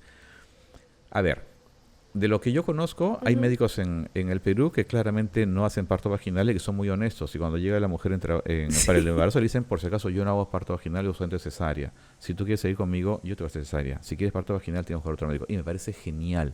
Uno tiene que ser muy honesto en la oferta que da. ¿Ok? Que no es lo correcto, perfecto, pero es por lo menos honesto, ¿no? Y si te opero semana 39 en adelante, y maravilloso. Y hay muchas mujeres que están contentas con esa idea y lo van a aceptar. Pero esos son muy poquitos. Hay otros médicos que dicen que sí van a tener parto vaginal, ¿no? O que puede ser, la frase clásica es, si las condiciones son adecuadas, veremos en ese momento si puede ser un parto vaginal. Cuando el mensaje debería ser todo lo contrario, ¿no? Claro, o sea, si en no realidad un parto debe ser vaginal y si no tenemos las condiciones adecuadas es cesárea. Acá es lo contrario. Acá es lo contrario, ¿no? Si no pasa nada, puedes. Pero Así si no, es. te voy a cesárear de todas Exacto. maneras. Entonces, ¿qué pasa posiblemente, realmente muchas veces no existe la intención de darle a la mujer la oportunidad de un parto vaginal y en algún momento se simulan inducciones. Y yo lo he escuchado de pacientes, ¿no? Y el relato más o menos típico era, me citaron en ayunas para mi inducción, ¿no? Y después de algunas horas, como no funciona, me llevan a cesárea. Cuando yo induzco, siempre le digo al paciente, tienes que ir bien comida porque vas a necesitar energía. Toma un buen desayuno o almuerza bien para necesitar energía. Pero si te citan en ayunas es porque claramente te quieren tener en ayunas para que puedan operarte sin ninguna restricción, porque para poder debe estar por lo menos 6 a 8 horas en ayunas. Entonces, yo creo que desde el inicio del mensaje, cuando pasa esto, no hay intención de llevar un parto vaginal. O sea, tú piensas que muchas de las inducciones se están dando como un camino hacia la cesárea, como una forma de facilitar una cesárea. Exactamente. ¿No? Y tú debes tener indicaciones para inducir. ¿Cuándo induces? Cuando te has pasado de fecha y no semana 40, sino semana 41, a menos que, eso es otra parte de la autonomía. Claro. Si estás por encima de 39 semanas y tú quieres una inducción, es válido, porque por lo menos los resultados médicos demuestran que los niños van bien. No es lo ideal, pero es válido. Si estás encima de la semana 40, si claramente. Tú quieres. Exacto, si tú como quieres. mujer, tú dices, ya estoy en la semana 40 y estoy preocupada, prefiero una inducción, perfecto, es válido. Tampoco no te voy a obligar a que llegues a la semana 41 espontáneo, es totalmente válido. Lo que sí no voy a hacer es una inducción a la semana 37-38, porque es un bebé que todavía posiblemente no ha completado. O 39 sin pedido de la madre. Exactamente, ¿no? Entonces, pero si digamos ella lo pide, está bien, es válido, te explicamos los beneficios, todo está bien, pero es una opción válida. Pero las indicaciones reales de inducción es que una mujer tenga hipertensión del embarazo, que el bebé no haya crecido mucho, que el líquido esté disminuyendo, que aparezca otra posible complicación como, bueno, yo dije la hipertensión, pero en general y se acabó, no tienes por qué inducir. Bueno, no sé si esto lo voy a poner, pero yo fui inducida a las 39 semanas. Mi placenta estaba perfecta, mi líquido estaba perfecto, yo no tenía ningún tipo de complicación ni problema de salud, mi bebé estaba con la cabeza abajo, pero me indujeron porque me dijeron que era mejor. O sea, ese era el criterio. Es mejor, tu bebé es grande, pero no macrosómica. Es grande, es mejor. Eso fue. La explicación, bueno, yo en ese tiempo no sabía. Pero claro, es ese tipo de escenario, ¿no? Exacto. Ahora, el concepto de bebé grande también es... tienes muchas recomendaciones médicas que deberían dar seguridad a los médicos y a las mujeres, pero que no se valoran de manera adecuada. Por ejemplo, por ecografía, la mejor manera de calcular el peso de un bebé es por ecografía, ¿no? Es más preciso, pero aún así, mejor dicho... Tienes un rango de 300 gramos para arriba y para abajo. Más 10% a 15%. Si yo te digo que tu bebé pesa 4 kilos... puede pesar 3 kilos 600 o puede pesar 4 kilos 400, 10%, o algunos dicen ya 500 gramos para arriba o para abajo. Pero ese margen puede ser mayor. Entonces, inducir a una mujer o hacer cesárea porque su bebé por ecografía pesa 3,700, a veces nacen de 3,200. Claro. Y tú dices, pero me dijiste que era más grande. Porque incluso si en la ecografía sale 3,700, llegas a 4, no hay problema. No hay problema. O sea, hay bebés que nacen de más de 4 kilos de forma vaginal sin desgarro. O sea, lo hemos escuchado incluso en este podcast, mamás que de forma espontánea dieron a luz en casa o hasta en un taxi. Yo recuerdo, y siempre menciono a Diana, nunca olvidaré su historia, parió 4 kilos 800 en casa y no planeado. Exacto. Entonces, ¿cuál es la verdadera recomendación médica? Explicar a la mujer que la cesárea es una mejor opción cuando por ecografía el peso del bebé es mayor a 4 kilos y medio. 4 kilos y medio, no 4 kilos 100 ni 3,800, sino 4 kilos y medio. ¿Ok? Porque ahí sí tienes la posibilidad que este bebé pese más de 5 kilos. Pero a menos que tengas una mujer de 1,40 m, que obviamente un bebé de 4,240 puede ser muy grande para ella. Pero sin embargo, aún así, el trabajo de parto o la prueba de trabajo de parto es la definitoria, es la que te dice si realmente una mujer va a poder parir o no. Claro, o sea, incluso, tú puedes decir, es posible la cesárea, si quieres la tomas, pero lo que es la prueba final es si empieza tu parto vaginal y avanza o no avanza, ¿no? Y qué tal se desarrolla. Y bueno, aparte de las intervenciones que hemos mencionado, que son cesárea, inducción, hay ciertos chequeos en el embarazo que se han vuelto de rutina, ¿no? Y en el parto también. Pero al cambiar de país o de sistema de nacimiento vemos variaciones. Por ejemplo, la cantidad de ecografías que se hacen en el embarazo, intravenosas apenas ingresas para el parto, tactos vaginales, monitoreo fetal continuo. ¿Cuál es la necesidad de estas cosas y si son necesarias, en qué medida? Sé que la pregunta es bien amplia, sí, pero bueno. Perfecto. Primero, con respecto a la ecografía, ¿no? Lo que se ha establecido es que requieres 3 ecografías durante el embarazo. 3 ecografías en el embarazo. La primera entre la semana 11 y 14, la segunda entre la semana 18 a 22 y la tercera 32 a 34, ¿no? La primera es básicamente para ver si hay riesgo de alteraciones genéticas, que mucho no se va a poder hacer más allá de un diagnóstico, porque eso no lo se puede modificar. 2, ya se puede saber si hay un desarrollo corporal adecuado, se puede diagnosticar alteraciones del desarrollo muy tempranas como ausencia del desarrollo de la cabecita, del cráneo, o sea, puedes saber muy tempranamente. Y tercero, también puedes evaluar qué tal es la función del placenta y tienes riesgo de que esa función te pueda desencadenar en una preeclampsia o que la no crezca bien. La del segundo trimestre es la que se conoce como morfológica, donde ya puedes evaluar bien el desarrollo corporal y si esa ecografía sale bien, la probabilidad de que un bebé tenga una alteración de desarrollo posterior es mínima. No es 0, pero es mínima. Y la tercera es para ver el crecimiento de tu bebé. Son las establecidas en todo el mundo. ¿Qué me dices de la colocación de una vía desde el momento en que ingresas para el parto y también de los tactos vaginales? Ya. A ver, hay recomendaciones muy claras de la Organización Mundial de Salud desde hace mucho tiempo y basadas en evidencia, y colocar una vía definitivamente no es mandatorio, al contrario, debería ser se considera una práctica inadecuada colocar una vía apenas llega una mujer, pues una manera de agredirla. La colocación de una vía debería ser un poco más individualizada y un poco más negociada con cada mujer, ¿no? Yo entiendo que los sistemas de salud tienen miedo, que si pasa algo no necesitas una vía, después es difícil colocarla. Yo entiendo todo eso, pero una vez más, no se la puedes colocar a tantas mujeres para que se beneficien algunas. Entonces, parte de la negociación puede ser colocar el catéter cuando ya estás más cercano al parto, ¿ok? Porque es cierto, si requieres colocar un medicamento... un catéter cuando estás en la fase activa de dilatación, por ejemplo. Exactamente, o ya muy, muy cerca al parto, a menos que requieras utilizar algún tipo de medicamento o la analgesia epidural, eso sí tiene que ir con una vía de todas maneras, ¿no? O sea, permitir, porque además colocar la vía generalmente... limita la movilización de una mujer, pero la alternativa es colocar solamente el catéter sin que esté con la vía, ¿no? Lo de los tactos, eso también tenemos un montón de evidencia. En muchos lugares haces un tacto de inicio para confirmar cómo está el trabajo de parto y de ahí no vuelves a tactar hasta que la mujer quiera pujar. Claro. ¿No? Porque de verdad, más allá no necesitas saber. El doctor Oden decía que él cuando examinaba y las mujeres le preguntaban, ¿cuánto estoy de dilatación? Él le decía, vas bien. Claro. ¿No? ¿Pero cuánto? Vas bien, no te preocupes. Y a veces no has dilatado nada en esa segunda evaluación, pero el que una mujer sepa esa información que no está avanzando bien le crea más estrés. Totalmente. Y eso interfiere más. Entonces, Totalmente. lo que hay que hacer es darle confianza, ¿no? Entonces él decía, vas bien. Porque además no hay una forma homogénea de progresar, ¿no? A veces se dice 1 centímetro por hora, pero eso en realidad es un invento, ¿no? Absoluto, claro, es lo que te creo. decía, eso lo obtuvimos de los partogramas y todos aprendimos así, pero no tiene por qué ser así. Claro, hay entonces muchas condiciones puede ser que tú dilates los primeros 5 centímetros en 12 horas y los últimos 5 centímetros en 2 horas. O al revés. Suceder. Al principio revés. dilatas muy bien y después te detienes. Y mucha de esa detención o disminución de la velocidad de progresión tiene que ver porque algo ocurrió. Con la confianza, con la comodidad. O en el sistema donde estabas comenzaron a hablar mucho, hubo bulla, o te hicieron un comentario que hizo que todo se frenara, ¿no? Sí. Entonces, como te digo, hay muchas variables. Lo ideal sería que una mujer pueda hacer su trabajo de parto lo más natural posible, o sea, con la menor cantidad de intervención, con poca iluminación, poco sonido, que se sienta muy segura, en casa, contenida. una parte también. La idea es que en casa haga toda la primera parte que pueda y que llegue a la clínica ya en trabajo mucho más avanzado. Pero para muchas mujeres que están avanzando bien en casa, cuando ya entran a la clínica, al cambiar el ambiente,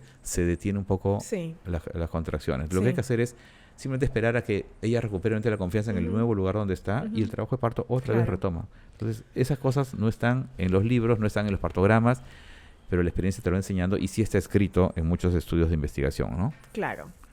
Y ahora te quisiera hacer una pregunta acerca del parto podálico. ¿Por qué te hago esta pregunta? Yo nací en Francia y también viví mucho tiempo en Francia y ahora vivo en Perú. Y, por ejemplo, muchas amigas que yo tengo en Francia han tenido partos podálicos vaginales en el sistema de salud público allá. Se los presentan como, bueno, vamos a tener que manejar esto, ¿no? No se lo presentan como la cosa más relajada del mundo, lo vamos a manejar, pero en ningún momento les ofrecen cesárea porque el bebé está podálico. Sin embargo, aquí yo veo que el parto podálico de frente es cesárea. Entonces, me gustaría tratar de entender esta diferencia entre los dos sistemas, porque allá no es que te estoy hablando, por ejemplo, de una atención en casa con una partera. Te estoy hablando del hospital, o sea, sí, lo más estándar que existe. Entonces, ¿de dónde proviene esta diferencia? Mira, donde yo me entrené cuando iba en Cayetano era un hospital muy obstétrico y atendíamos podálicos. Yo he atendido muchos podálicos de diferentes maneras. Incluso teníamos un forceps cuando era necesario para sacar un bebé podálico, que es un forceps especial. Y la experiencia era bastante buena. ¿Okay? Atendíamos los podálicos parto-vaginales. Teníamos un concepto equivocado, era que podíamos dar un parto vaginal cuando ya había ocurrido un parto previo. Ok. ¿No? Entonces, que fuera multípara. Exacto, fuese por lo menos su segundo parto. Cosa que no era una realidad, era una mala interpretación de lo que estaba escrito. ¿Okay? Porque eso nunca fue un criterio en ningún estudio clínico en ninguna parte del mundo. Pero teníamos muchos podálicos. En el año 2000 salió un estudio clínico que fue lapidario para todo el mundo. Ya. Fue el estudio de los podálicos, de Bridge Trial, no me acuerdo qué nombre más tenía. Y en ese estudio, que fue el más grande de todo el mundo, porque fue un estudio colaborativo entre muchos centros en varios países, se demostró que las complicaciones en los niños que nacían vía vaginal eran mayores que en los que nacían por cesárea. Cuando estaban podálicos. Exactamente. ¿Okay? Han salido varios estudios después de revisión de ese estudio original y, como te digo, lo más contundente es que se rompieron los protocolos, o sea, se violaron. Porque para elegir un centro que sea aceptado para que participe, uno de los criterios es que hubiese un médico que fuera experto en parto vaginal podálico. ¿Cómo lo defines? Es bien difícil. Pero además, yo trabajo en un hospital público y cualquiera que lo ha hecho sabe, el experto no está a las 24 horas, no está 24/7 en ese hospital. El experto puede estar solamente el lunes, miércoles y viernes en el día y el parto ocurría el domingo en la noche. Entonces, se comenzó a ver que cuando había parto vaginal, quien lo atendía no era el experto. Incluso se vio que hasta estudiantes de medicina habían atendido parto podálico y algunos de los bebés con malos resultados ya estaban, nosotros decimos, ya habían perdido, ya habían fallecido antes del parto. Entonces, cuando tú comienzas a limpiar todos los datos que habían violado el protocolo, te das cuenta que la tasa de complicaciones en el parto vaginal era la misma que en la cesárea. El segundo cuestionamiento fue que algo que se ha hecho mucho en medicina era un estudio clínico diseñado para reclutar, o sea, para que participaran por lo menos 3.000 mujeres y sus bebés. 3.000 si no me equivoco. Y cuando iban en 1.500, y se vio que en primer análisis que el número de complicaciones era mayor en los vaginales, se detuvo el estudio. Y la gran pregunta es, ¿cómo puedes tú afirmar que que la velocidad de complicaciones se iba a mantener exactamente igual en los siguientes 1500. De repente, por cuestiones del azar, las complicaciones ocurrían más en la primera etapa y en la segunda etapa de repente ya esas complicaciones bajaban. O sea, entonces una violación es no haber cumplido con tu diseño. Yo necesitaba 3000 partos para demostrar algo y lo interrumpí a la mitad. Bueno, se demostró finalmente que ese estudio no fue válido. ¿Ya? Pero ya habían pasado 10 años. En el año 2010 quedó claro que ese estudio fue mal diseñado y los resultados no eran aceptables. Pero en 10 años ya habíamos dejado de atender partos podálicos. Y uno de los criterios para que tú tengas partos podálicos, para que consideres experto, es que tengas cierta continuidad. En Cayetano detuvimos la atención de partos podálicos creo en el año 2001 o 2002, creo al 1, porque había temor, la evidencia era completamente. Temor respecto Entonces a la yo evidencia. ya no tuve, yo me quedé en Cayetano hasta el año 2010, si no me equivoco, 2011. Entonces ya perdimos el entrenamiento de gente joven que supiera atender podálicos. Entonces se rompió la cadena de educación. Entonces lo que ha pasado en el mundo es que ya la gente no ha hecho parto vaginal, eso pasó en todo el mundo, en Estados Unidos, en todas partes. Sin embargo, como la evidencia es contundente de la seguridad de parto vaginal, y es más, ahora hay una forma diferente de atender parto vaginal en podálico. En Europa y en Estados Unidos se está tratando de volver a enseñar y es muy seguro y muy sencillo, ¿no? Yo he estado en 2 eventos en Europa, uno este año y el otro el año pasado, y se ha vuelto a hablar de lo mismo, de las nuevas técnicas de parto vaginal, lo sencillo que es. Entonces, es seguro el parto vaginal, hay criterios para hacerlo, ¿no? Y con técnicas nuevas de atención al parto vaginal no debería ser un problema. Entonces, este estudio respecto al parto podálico sí existe, pero ha tenido, digamos, problemas de metodología porque la muestra tenía que ser de 3000 y fue de 1500, por lo que entiendo, y también porque entraron al estudio pacientes que no deberían entrar al estudio. Y también porque algunas de estas atenciones se dieron no por médicos ginecobstetras u obstetras que estuvieron entrenados en el parto podálico vaginal, sino otros residentes, etcétera. Entonces, a veces hubo un resultado adverso, pero por quien atendía el parto, ¿no? Que no estaba entrenado. Y ahí aprovecho para hacerte una cosa. Bueno, tú me dirás si quieres que incluyamos esto o no, pero fuera de micro he escuchado que hoy en día ya no se entrena a todos los médicos ginecobstetras y a todas las obstetras en muchas técnicas que permiten el parto vaginal. Y de hecho, lo que me dicen mis amigas en Francia un poco que confirma esto, ¿no? Que a ellas sí las atienden de diversas formas. Y aquí muchas veces se ve, por ejemplo, una posición del bebé ligeramente diferente y todo eso lleva a cesárea porque te dicen que hay un riesgo. Pero me dicen fuera de micro nuevamente, que muchas veces ese riesgo no es un riesgo en sí, sino que está relacionado a que ya no se entrena en esa técnica. Sí. Cuando hablamos de aumento de las tasas cesáreas en Latinoamérica, porque es Latinoamérica, bueno, en todo el mundo está aumentando, pero Latinoamérica es un escándalo. Sí, pero en Latinoamérica es más. Es un escándalo, sí. Tenemos países donde tienes más de 50% de cesáreas. Brasil, sí. Puerto Rico también. Hay muchos países. Y tienes varios motivos. Uno es que lamentablemente, y así está el sistema, un médico va a recibir un mejor honorario por una cesárea con parto vaginal. Es prácticamente el doble. Y en una cesárea general, si tú lo programas, trabajas tranquilo, digamos hoy día, en la mañana de 7 a 8 hice la cesárea, estoy tranquilo todo el día. Manejas tus tiempos y ganas el doble. Exacto. Entonces es absurdo. O sea, sería loco no aceptar esa oferta y meterte un parto vaginal que puede ser horas, vas a tener que pagar la mitad. Y muchas veces el trabajo de parto no progresa adecuadamente y acabas igualmente en una cesárea. Entonces, ¿para qué hice esto? Entonces te pagan y te menos. Expones, entre comillas, a un riesgo de demanda también. Puede ser. Exactamente, ¿no? Porque como mucha gente asume que la cesárea es el top de las formas de nacer, ¿no? Entonces, claramente, si sale algo más con una cesárea, bueno, hicieron lo mejor porque ya hicieron el top. Eso es súper interesante también, que te puedan demandar más por lo que pasa en un parto vaginal que por lo que pasa en una cesárea. Porque no es que en la cesárea no hayan complicaciones para la mamá y para el bebé, pero asumen que eso era digamos, entre comillas, el parto correcto. Y si algo salió mal, no es la culpa del médico. Mientras que en el vaginal sí es la culpa del médico. Era justamente el parto para evitar las complicaciones, entonces ya más de eso no se podía hacer con la cesárea. Es curioso, ¿no? Los pacientes que se complican por cáncer generalmente no demandan, porque ya era una enfermedad que estaba complicada, que se iba a matar. Entonces, es la percepción que tiene una persona de cuándo puede demandar o no, ¿no? ¿Qué es lo mejor o no? Entonces, uno es eso, que les pagan más a los médicos, y es absurdo no aceptar esa tentación.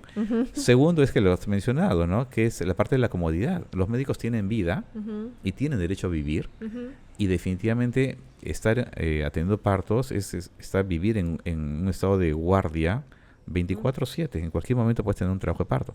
¿Qué funciona en el mundo? Es que trabajen por equipos. Entonces yo atiendo partos los lunes, estoy al llamado, o digamos todo el día o en la noche. Entonces eso funciona. Claro. Pero también, sobre todo en Latinoamérica, eso obliga a que las mujeres hagan un cambio de mentalidad.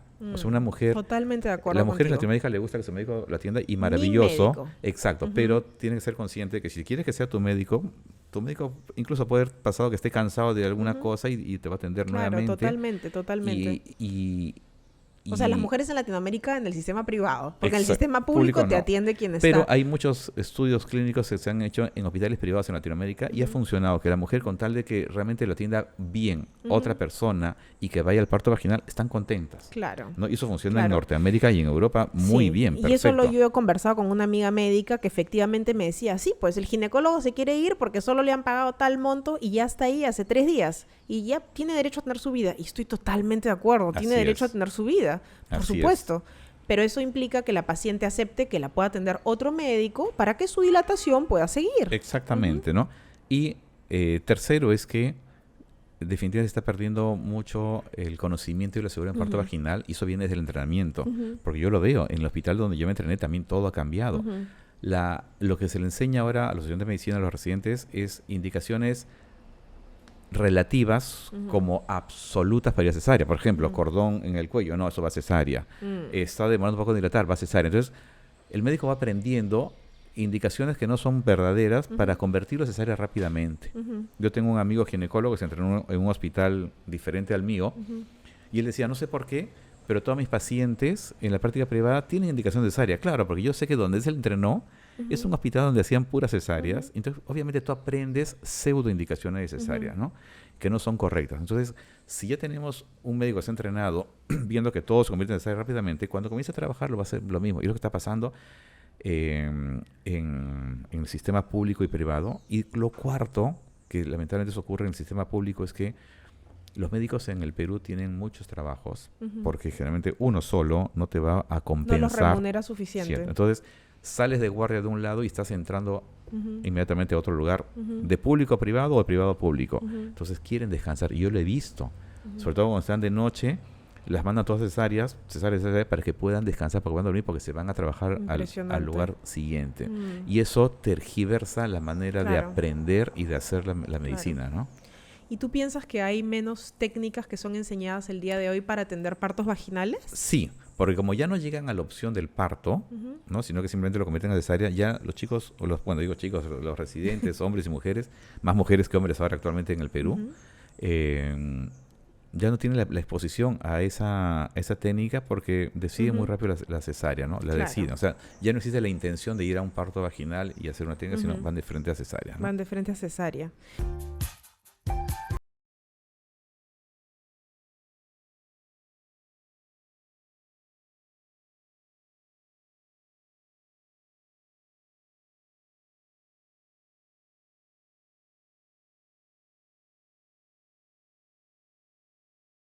Tienes sobre el nacimiento en casa, porque el nacimiento en casa en realidad es lo que más ha existido a lo largo de la historia de la humanidad, y desde que el parto se ha medicalizado hace unos 200 años, se ha ido dejando un poco el nacimiento en casa. Sin embargo, es una opción que se da en muchos países, y en nuestro país también es marginal, pero existe. ¿Tú qué mirada tienes sobre esto? Sí, el parto en casa, como tú dices, ha sido el estándar en la evolución de la humanidad. Los partos los movemos a las clínicas, comenzando el año 1900, en los 1900, y los movemos porque sentíamos que era más seguro, habían antibióticos, sangre en el caso que se requirió una transfusión, y empezó un movimiento de convencer a las mujeres que vayan a los hospitales. Al principio eran muy reticentes, pero finalmente comienzan a ir y después se convierte en el estándar, ¿no? Que vayan a los hospitales. Y en realidad en el Perú hasta 1990 la mitad de partos eran en casa, que es una cifra que a mí me impacta un montón. O sea, es bastante reciente. Sí, no estoy seguro que fuera tanto como la mitad, pero sí, definitivamente el parto en casa era mayor. Y parte de los objetivos del Ministerio de Salud siempre fue que los partos sean institucionales, ¿no? Sí. Centro de salud. Y hemos llegado a tener un buen éxito bajo esa mirada, por encima del 90% de partos institucionales. Y el Ministerio de Salud tuvo varias estrategias para hacerlo más acogedor hacia las mujeres en los centros de salud bajos, no en los hospitales, en los no bajos, sino de primer nivel, ¿no? De baja complejidad. Baja complejidad. Y funcionó muy bien, y la gente comenzó a confiar, pero en los hospitales no. Entonces, el parto en casa es una necesidad para muchísimas mujeres porque notan justamente la frialdad o la violencia que pueden haber o la medicalización en los hospitales. Y es un movimiento en todo el mundo. Sí. En Estados Unidos todas las estadísticas dicen que ha aumentado. Creo que están ya en 3%, cuando antes era menos de 1%. Claro. O sea, las mujeres huyen de la violencia ginecobstétrica y por eso dan en casa. Y ni siquiera tanto como violencia, sino simplemente se sienten más acogidas, ¿no? Sienten que el evento del parto se vuelve mucho más natural, mucho más humano cuando lo hacen en casa que un hospital, que una clínica. Bueno, entonces hay un movimiento por hacerlo en casa y en este momento la evidencia científica nos dice que el parto en casa puede ser tan seguro como el parto en un hospital. Así es. Los ingleses, que son los que más han empujado este modelo, ellos tienen 3 tipos de parto. El parto en casa, el parto en la casa de partos manejado por midwives, por obstetrices, y el parto en el hospital. Los seguros de salud, que son los públicos, el NHS, si no me equivoco, te cubren los 3 lugares. Y es un esfuerzo del sistema de salud inglés que la mayoría de partos ocurran en la casa o en la casa de partos, porque ellos tienen sus estadísticas. Las complicaciones... En realidad hay menos complicaciones y se reducen costos. Las complicaciones son las mismas, porque si el sistema funciona bien, son las mismas. Solamente hay un escenario en mujer... Creo que el escenario que tienen es mujer en primer embarazo y con alguna condición como sobrepeso, creo, prefieren, o sea, las complicaciones son un poquito mayores, pero un poquitito en el parto en casa que en el hospital. Y esa información se la dan a la mujer. Si ella quiere asumir ese pequeño aumento de riesgo, vale la pena. Pero claro, los costos son mucho menores y la tasa de cesáreas es claramente más alta mientras la mujer se mueve a un mayor nivel de tensión. O sea, en el parto en casa, la cesárea es muy bajita. En la casa de partos, que serían como centros pequeños de atención de partos, aumenta. Y si van al hospital, se dispara. Entonces, por eso que el sistema trata de que la mayor cantidad de mujeres tenga en casa. Pero eso es un sistema perfecto que funciona, todo está coordinado, donde tú tienes un helicóptero, no importa en qué lugar estás, si tienes algún problema te llevan inmediatamente al hospital, porque todo funciona. Cuando una mujer está en trabajo de parto en Inglaterra, en casa, el sistema sabe que está en trabajo de parto, ¿no? Porque el sistema es quien le pone la persona que está atendiendo. En el Perú, como se ha tratado de revertir la situación, más bien quienes hacen parto en casa es como que están fuera del sistema, ¿no? Entonces no tienen generalmente la acogida para manejar una complicación. Y eso es algo que debería ser modificado porque sí es válido con las condiciones adecuadas, porque la evidencia científica demuestra... Claro, la evidencia científica demuestra que el parto, o sea, si es un embarazo sano y un parto sano, es igual de seguro en casa, atendido por un obstetra, que en clínica u hospital. O por un médico en casa. Y como tú dices, o sea, que las condiciones sean de bajo riesgo hacen que los resultados sean iguales en ambos lugares, porque en los hospitales también hay complicaciones. Claro. Entonces, el parto en casa, como ya hemos mencionado muchas veces en el podcast, es una opción válida con los proveedores correctos en casa, con un plan B. Y idealmente en el Perú sería bueno que sean absorbidos, que tengan algún tipo de digamos, vigilancia por parte del sistema de salud, para que no operen afuera del sistema, sino adentro del sistema. Pero mira, esos esfuerzos se han hecho. Yo soy testigo del Ministerio de Salud durante décadas. Hizo el esfuerzo de incorporar a las parteras tradicionales, digamos, a profesionales que se dedicaban a los partos fuera del sistema formal, pero también hay mucho rechazo, ¿no? A poder incorporarse en el sistema. Claro, ¿no? Una resistencia. O sea, el Ministerio ha tratado de incorporarlos, pero hay una resistencia. Y entonces la mejor opción ante no poder manejar eso es tratar más bien de mover todos al sistema formal de hospitales y clínicas. ¿No? Y acá también tenemos un problema que es, claro, por ejemplo en Lima, el problema del tráfico es terrible. Entonces tú no puedes solucionar un problema en 5 minutos si estás en casa en La Molina, ¿no? A llegar a un hospital. Entonces todo depende mucho también de los recursos que tengas tú para moverte en el caso de una complicación. Claro. Desde tu perspectiva y un poco ya para ir cerrando, antes de responder algunas preguntas que nos dejó la audiencia, ¿qué necesitamos hacer en el sistema de salud para devolverle a la mujer autonomía sobre su cuerpo? En términos de regulación, de políticas, de mirada, de educación, quizás incluso de economía. Sí, mira, es una pregunta creo que muy difícil de responder. Hay sistemas donde han tratado de poner sanciones, ¿okay? Pero si tú colocas una sanción, lo que haces es ya hacer que incluso la práctica sea mucho más... defensiva. Exactamente. Entonces, poner una sanción complica más las cosas. Yo creo que todo parte, o toda la solución real, como muchas cosas, va a tener que comenzar con la educación y ver los resultados no en 2, 3 años, sino de repente de cada 20 años. Pero educación desde la universidad, ¿no? Donde los estudiantes de medicina y los residentes aprendan una manera diferente de ver el embarazo y el parto como un evento fisiológico, con muchísimo respeto. O sea, debería ser enseñado de una manera diferente a lo que es toda la medicina, porque no es una enfermedad. Así es, no es una patología. No es una patología, entonces debe tener un trato diferente en la docencia. Yo creo que recién allí podríamos comenzar a ver los resultados en unos años. ¿Qué hacer en este momento? Capacitar, empoderar a las mujeres que tengan mayor posibilidad capacitar al personal de salud. Al personal de salud, sí. Empoderar a las mujeres para que sepan realmente qué es lo normal, que puedan saber cuáles son sus derechos, qué cosas pueden aceptar y cosas no. Por ejemplo, si te dicen que tu bebé tiene un circular de cordón por ecografía, eso de ninguna manera es una causal necesaria. No. Claro. Entonces, si una mujer sabe que eso no es necesario y que 30% de los niños van a tener circular de cordón y que nacen vía vaginal sin ningún problema, entonces debería tener la opción de buscar otro proveedor de salud. Porque eso no es una falacia decir que eso es una indicación necesaria, ¿no? Estoy totalmente alineada contigo. Creo que las mujeres hoy en día se están informando cada vez más sobre sus embarazos y partos. Creo que esa tendencia es creciente, pero sería bueno comunicar aún más con las embarazadas acerca de la fisiología del parto y sus derechos, porque las mujeres cuando ingresamos al espacio de atención del parto no sabemos que tenemos derechos. Pensamos que somos sujetos pasivos completamente. Y por otro lado también trabajar en la educación del personal de salud desde la universidad, pero quizás también los que están en funciones, ayudándolos a desconstruir un poquito, aunque creo que cuando empiezas a trabajar ya es más difícil que cuando estás estudiando. Y acerca de las sanciones, estoy de acuerdo contigo que las sanciones no pueden volverse el principal recurso, porque si no la medicina se vuelve defensiva. Y además hay mucha gente que ejerce, por ejemplo, violencia obstétrica sin saber que la está ejerciendo.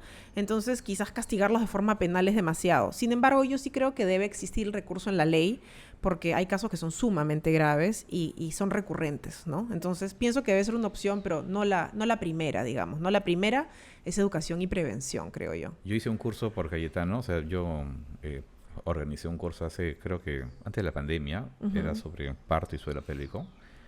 Pero uno de los temas que hicimos era sobre violencia obstétrica. Entonces me acuerdo que yo di esa reunión, esa conferencia, y al auditorio les pregunto, bueno, ¿cuántos de ustedes han visto violencia obstétrica? ¿No? Sí. Entonces yo levanté mi mano, yo mismo, y nadie más. Y le digo, no puede ser posible que nadie haya visto violencia obstétrica. Si yo, desde estudiante de medicina, he visto violencia obstétrica, he escuchado comentarios terribles que hacen en las embarazadas, tactos genitales, vaginales, de una manera tosca, brutal, o sea, no, es increíble. Eso es el día a día. Claro. Entonces yo me sorprendí que nadie, digo, pero no es posible que nadie haya visto. Claro. ¿No? Entonces lo que pasa es que se ha normalizado tanto eso, porque si lo aprendes, que ya no lo identificas con eso. Entonces ahí es el tema donde tú dices, ¿no? Tenemos que sensibilizar, educar. Es que mucha gente asume violencia si es que yo te he pegado deliberadamente. Claro, la violencia obstétrica no necesariamente es pegar, es muchas cosas. Es el abuso físico, es el abuso verbal, la medicalización innecesaria, la falta de consentimiento informado, no atender emergencias obstétricas, todo eso es violencia obstétrica, ¿no? Y muchísimo más, porque con un gesto que tú haces a una persona con la comunicación no verbal estás haciendo violencia, ¿no? Entonces, claro, puedes hacer algo humillante de forma no verbal. Exactamente, entonces... pero como está normalizado, no lo asumen, ¿no? Entonces, cuando ya comienzo a explicar, le digo, es imposible que alguien no haya visto algo de esto en su parte. Entonces ya comienzan a decir sí, y recién te das cuenta que, eso no estaba bien, ¿no? Entonces, ese es el espacio que tenemos que avanzar también. En la educación y la prevención muchísimo. Y ahora, de forma muy rapidita, vamos a responder algunas preguntas que nos llegaron de la audiencia, muy puntual. Nos pregunta una mamá, ¿existen úteros con varices? ¿De qué manera influyen el parto? ¿El parto puede ser natural o no? Las varices no están dentro del útero, sino son los vasos sanguíneos que están a ambos lados del útero que se dilatan. Normalmente por el embarazo se van a dilatar.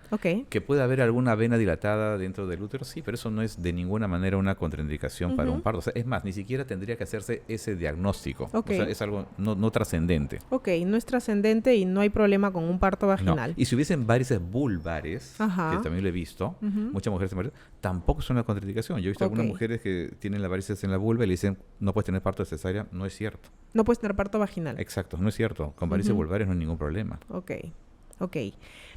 Segunda pregunta que nos llegó. ¿La epidural perjudica en algo al bebé? Ok. La epidural, manejada como se maneja actualmente, es beneficiosa para muchísimas mujeres. Ujú. ¿Okay? Como te dije, la mujer de ahora no es la misma que hace 50 años. Tiene muchos conceptos, mucho estrés. El manejo del dolor ya no les es tan fácil. Ujú. Y por tanto la epidural es una buena aliada para que puedan hacer el trabajo de parto. Depende de la concentración de medicamentos que se utilicen. Sí, algunos pueden absorberse por sangre. Básicamente empleamos dos, un derivado opiáceo que es fentanilo y un anestésico que es levobupiacaína. La levobupiacaína no se absorbe, no va a haber ningún problema, pero el opiáceo sí. Entonces, en algunas mujeres, incluso cuando le ponen la epidural, comienzan a sentir que les da picazón porque se ha absorbido algo, ¿no? Es que es normal, y las puedes sedar un poquito. Entonces, no le va a hacer daño al bebé, pero sí es cierto que si se utiliza mucho o mal calculada la dosis, mal indicada, podría pasar un poquito al bebé, pero es mínimo, o sea, no le va a producir ningún tipo de daño. Claro. Si hay estudios que demuestran que una mujer, no es que demuestran, que reportan que el epidural podría tener alguna implicancia después, y eso, la verdad es que no es una evidencia contundente. No son estudios concluyentes. No, yo creo que una epidural bien manejada, ¿no? Con la dosis adecuada, porque mi objetivo no es cero dolor, mi objetivo es que el dolor sea... Sensación. Exacto, que sea a un nivel que ella pueda manejar el trabajo de parto y que después pueda sentir el pujo. Definitivamente es muy, muy, muy seguro. Muy seguro. Bien.